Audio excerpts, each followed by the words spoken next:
Hi students, in the previous video we have discussed about the Oersted experiments, that is how the magnetic field is created around the conductor and its direction we have learned. That is the direction of a magnetic field around the conductor, whether it is clockwise direction or anti-clockwise direction. This we have learned by using three rules. That is Ampere's right hand thumb rule, Ampere's swimming rule and Maxwell corkscrew rule. In this second video we are going to discuss about the topic, that is magnetic field and Lorentz forces. What is Lorentz forces here? Lorentz force is nothing but it is the electromagnetic force which is acting on a charged particle. Electromagnetic force means if the charged particle is experiencing both electric as well as magnetic force, then such a force is said to be an electromagnetic force, which was named by the scientist Lorentz. Hence, this force is named as Lorentz force. So, this topic we are going to learn, and its application also we are going to learn, which is very much important for the competitive level.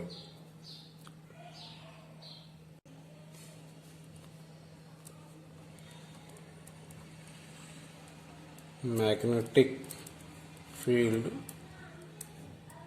B bar and Lorentz force. Before this topic, an important note is to be noted. Important note is to be noted. Keep in mind, this is very important note.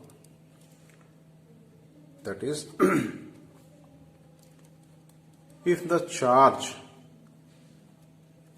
Q, number 1, suppose a charge Q is in rest state, then the charge will emit electric field.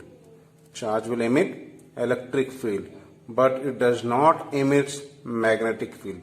It emits electric field, but it does not emit magnetic field. Keep in mind.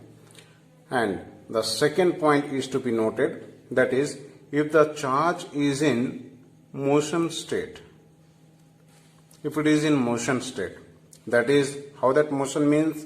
Motion means here velocity should be constant one. It should move with a constant velocity. That means if it is moving with a 5 meter per second, that means every time it should maintain the same speed, same velocity, that 5 meter per second. So that is called constant velocity.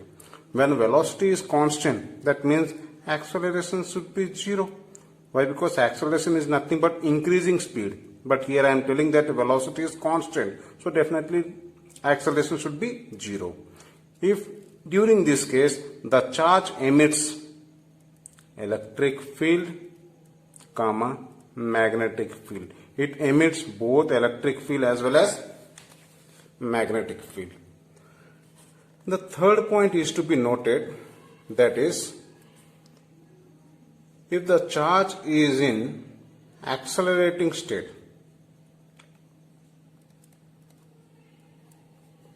acceleration means increasing velocity. Increasing velocity means velocity should not be constant one. So that means if velocity is not constant, then definitely acceleration also not constant. Not 0. That means acceleration should be non-zero. So here I am telling that only, acceleration 1. So when the charge is of accelerating 1, during this time, this case, it emits both electric field, magnetic field, and also it radiates some energy in the form of electromagnetic wave. So we can say that it emits electromagnetic radiations also. So it emits electric field, magnetic field as well as electromagnetic radiation. So these 3 points is to be keep in mind. From these above points, let us discuss a small concept. Let us consider a current carrying wire. Suppose say this is the current carrying wire in which I is the amount of current flowing in upward direction. I will take a point P just beside the conductor, at which I will place one charge Q which is at a rest position. Now it is observed that there is no force acting at this point due to this current carrying conductor. Why there is no force acting? This is because this conductor consists of large number of atoms. As we know that atoms are electrically neutral. When atoms are electrically neutral, then I can say that this conductor is also electrically neutral. So hence it does not produce any electric field at this point P. Hence there is no force acting on the charge Q. That is, I can say that electric force on this charge is zero. Almost electric field at this point is zero. Why I am telling almost zero? Because this conductor is having a small surface charge density also, which will produce a very slight electric field. This small electric field which is produced is negligible at this point. So hence this electric field does not exert any force on this charge. Hence we can say that almost the electric field, electric force at this point is zero, we can say. Now I will take another situation, that is, let us say the same conductor I have taken.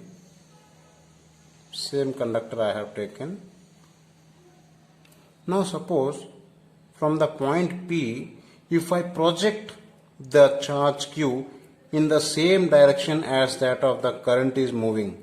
Suppose current is moving in upward direction. Suppose I also projected a charge in the same direction with the velocity v. Then what happens? It is observed that during this case a force is said to be acting on the charge. What is that force?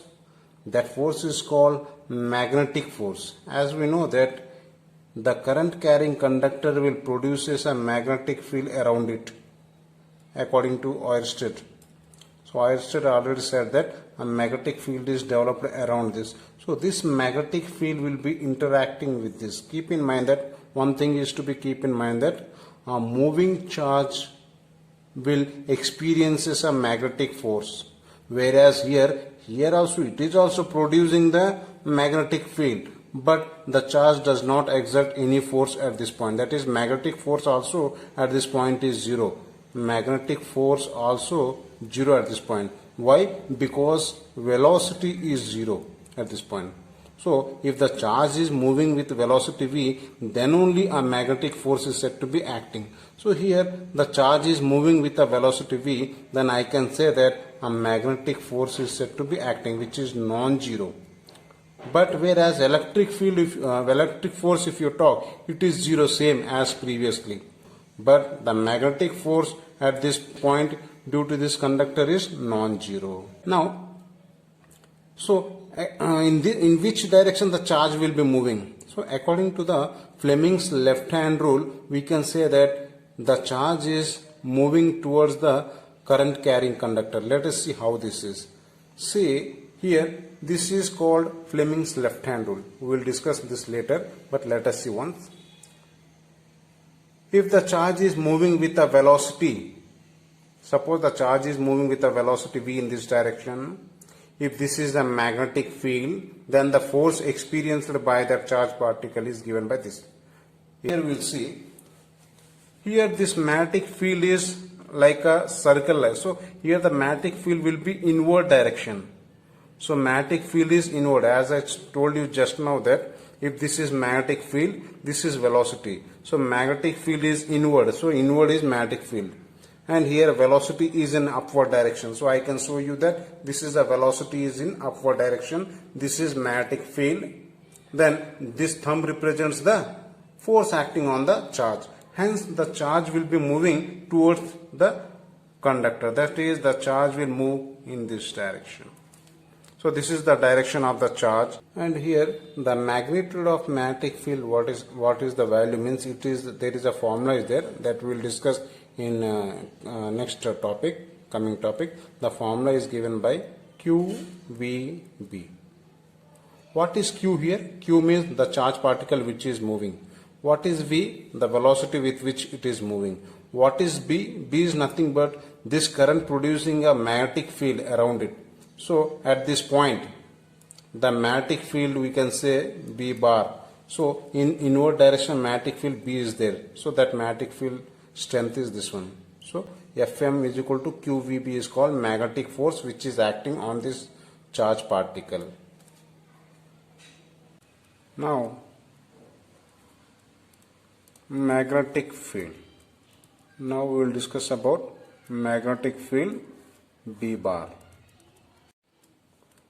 Let us consider a positive charge Q is moving with a velocity v in this direction in a uniform magnetic field B bar such that the velocity is making an angle theta with this magnetic field B. Now here I will consider some coordinates. Let us say this B bar is along x-axis direction, this one as a y-axis and this as a z-axis.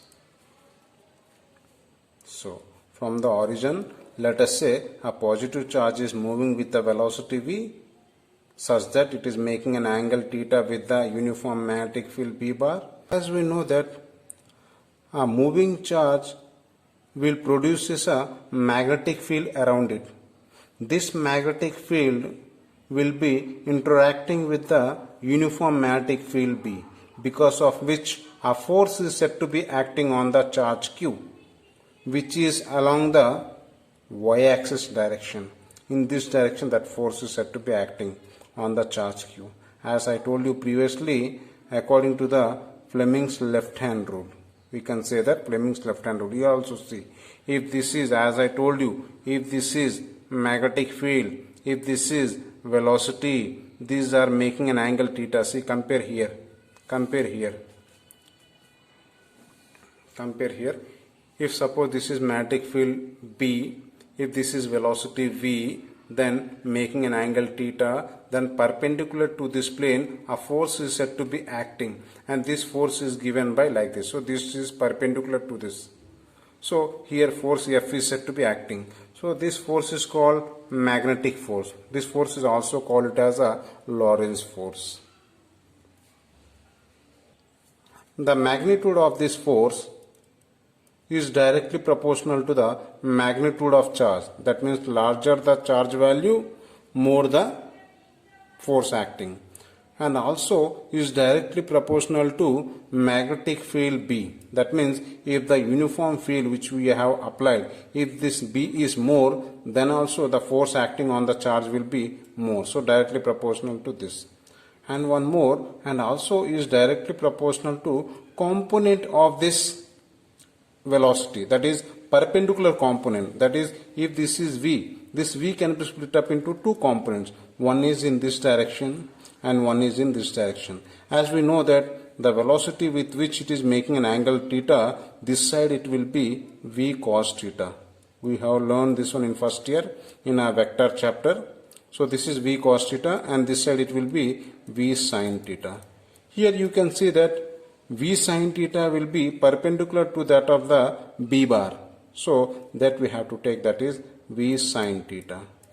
So here force depends on the magnitude of charge, force depends on the magnetic field strength, and also force depends on the velocity component which is perpendicular to the magnetic field. So these three are the three components upon which the magnetic forces depend. By combining these three, we can write this one as Fm is proportional to Q B V sin theta. We can write this as a formula. This formula we can write. This is called magnitude. This we can say magnitude of force or magnetic force. Magnetic force.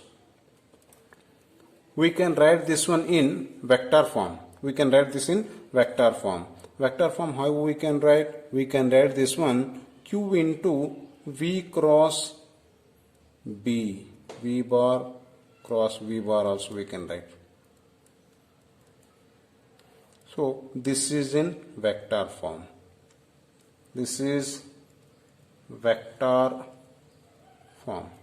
As we know that, like a formula, A cross B is equal to AB cos sin theta. Like that only here also, V bar cross B bar is nothing but VB sin theta or BV sin theta. We can write this one.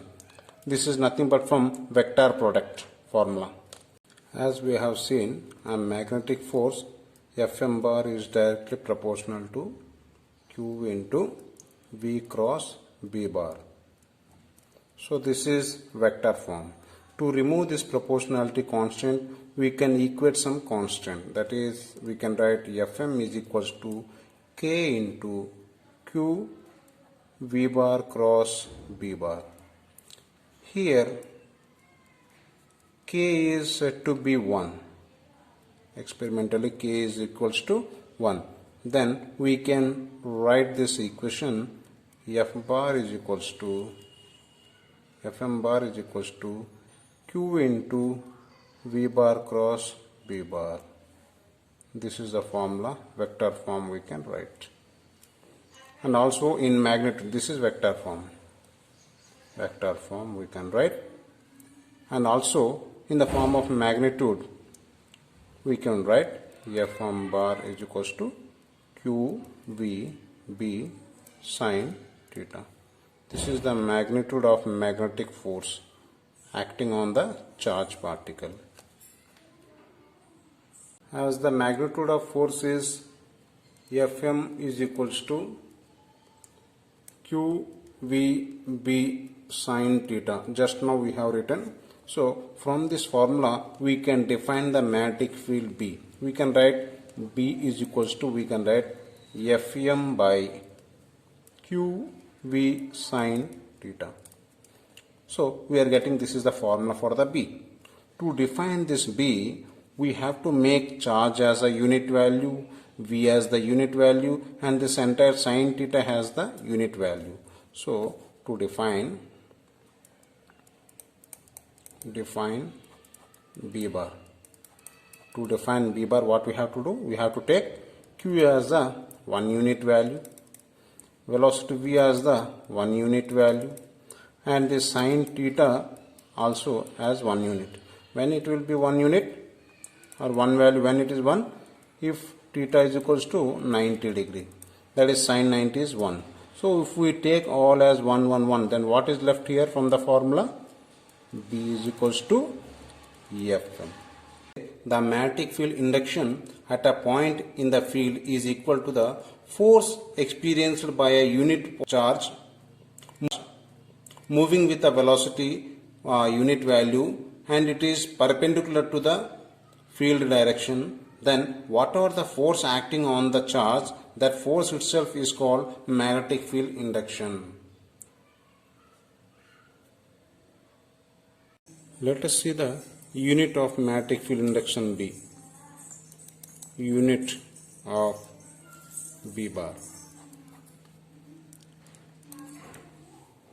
As from above formula,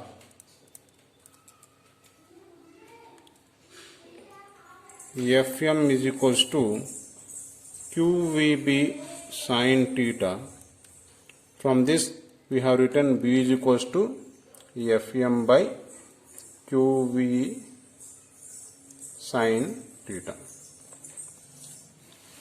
From this formula, the unit of B can be written as here force means it is Newton. The unit of force is Newton.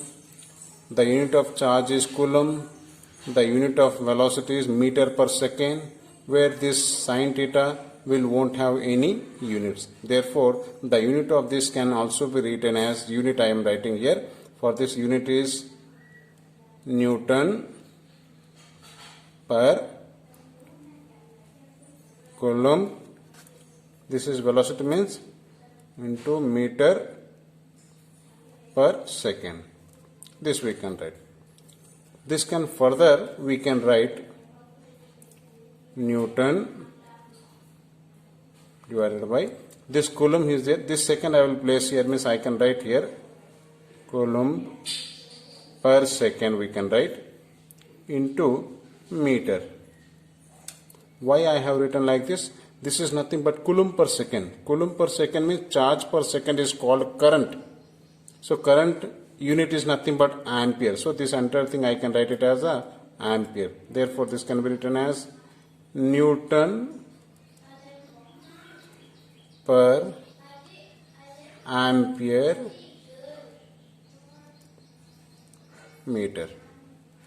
So Newton per ampere meter is the SI unit of magnetic field, and it is also having a special name, a special unit that we can call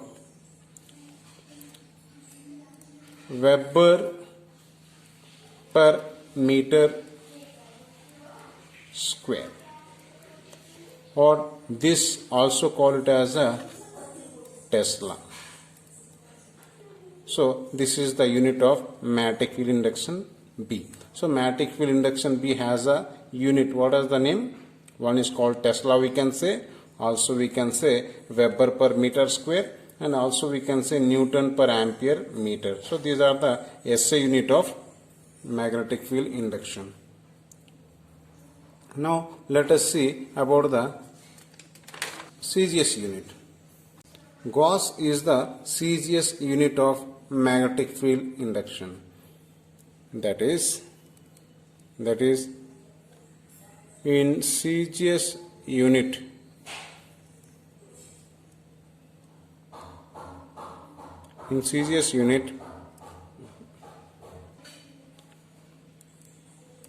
the CGS unit of